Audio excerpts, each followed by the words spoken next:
देश को फर्जी राष्ट्रवादियों से और आयुर्वेद को ढोंगी बाबाओं से बचाना होगा। कन्हैया कुमार। नमस्कार, बोलता हिंदुस्तान से मैं गौरी आपका स्वागत है।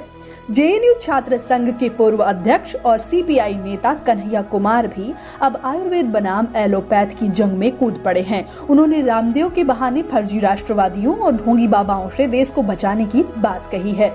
कन्हैया कुमार ने ट्वीट किया कि ये संघी भी बड़े अजीब किस्म के प्राणी होते हैं। कहीं कोई व्यक्ति सरकार की आलोचना करता है तो उसे देश विरोधी करार दे दिया जाता है। रामदेव पर निशाना साधते हुए कन्हैया ने कहा कि लाला रामदेव का विरोध करने पर उसे आयुर्वेद का विरोधी घोषित कर दिया जाता है। कन्हैया ने कहा, पता नहीं चलता है ऐसे लोग भोले हैं या शातिर। उन्होंने कहा कि आज जरूरत आ गई है कि इस देश को फर्जी राष्ट्रवादियों से और आयुर्वेद को ढोंगी बाबाओं से बचाया जाए।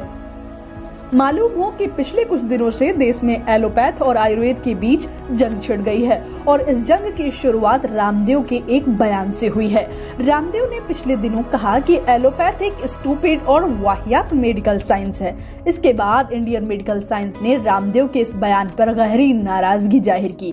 रामदेव के बयान के बाद सोशल मीडिया और देश भर में एक संघर्ष शुरू हो गया कि एलोपैथ अच्छा या आयुर्वेद अच्छा। डॉक्टरों ने कभी भी आयुर्वेद के खिलाफ कुछ नहीं कहा, बल्कि रामदेव ने ही एलोपैथ को गलत बताया। फिर भी यह बताया जाने लगा कि देश भर के डॉक्टर आयुर्वेद के खिलाफ हैं। सच तो यह है कि रामदेव के पहले भी देश में डॉबर, वैद्यनाथ जैसी कंपनियां आयुर्वेदिक दवाएं बनाया करती थी और लोग इनका प्रयोग भी किया करते थे, लेकिन कभी इन कंपनियों ने दूसरी मेडिकल साइंस के विरुद्ध कुछ नहीं कहा।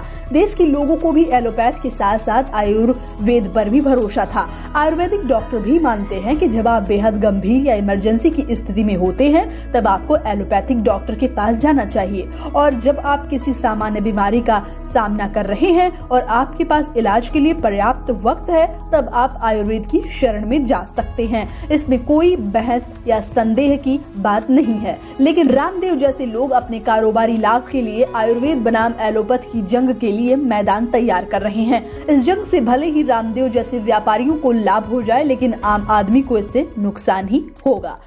फिलहाल इस खबर में इतना ही। वीडियो डेस्क, बोलता हिंदुस्तान।